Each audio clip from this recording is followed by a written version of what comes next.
Yesterday I said that it's the Gospels of the New Testament that are the first-hand accounts that we have of Jesus.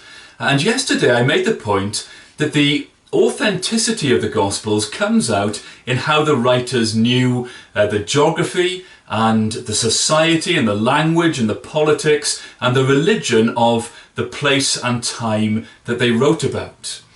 Today I want to point out to you that the Gospels read like eyewitness reports. The Gospels do not read like ancient stories, the ancient stories that were written in the same period. Modern literature, novels, have developed over time.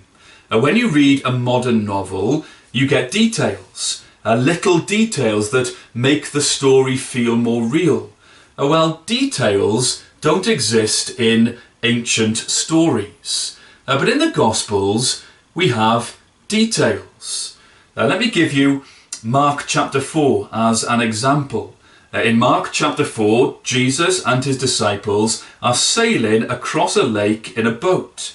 And at the end of verse 36 is the little detail, and other boats were with him. We don't hear anything about these other boats. They add nothing to the story.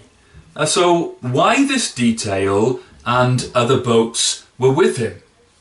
Because that's what Peter, who Mark based his gospel on, that's what Peter remembered.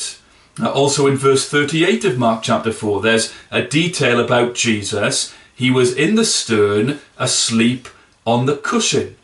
Why the cushion? Why not simply he was asleep? Well, again, because this bears the mark of an eyewitness memory. Peter remembers the cushion. Listen to this quote of C.S. Lewis. He writes from his academic background at both Oxford and Cambridge, and he writes as one whose area of expertise is literature and who of course was a novelist himself. He writes this: I have been reading poems, romances, vision literature, legends and myths all my life. I know what they are like. I know none of them are like this. Of this gospel text, there are only two possible views.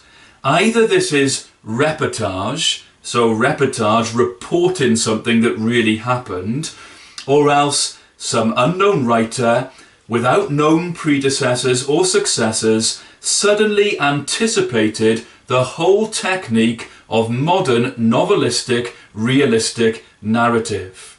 So C.S. Lewis is saying either the gospel writer Mark was 1,500 years ahead of his time, and 2,000 years ago he's writing like a modern novelist, or the other possibility, Mark writes these details because he's recording the memory of Peter, the eyewitness who was there. The point of C.S. Lewis is, if the gospel is just a story, a legend, a myth, a fable, then its style is over 1,500 years ahead of its time, because ancient texts don't have the details that modern literature does. If things don't do anything for the plot in an ancient text, they never got included in the story. But in this text, we get these little details. The Gospels are the first-hand accounts we have of Jesus. We simply can't dismiss them and make the claim that they are like any other literature of their time.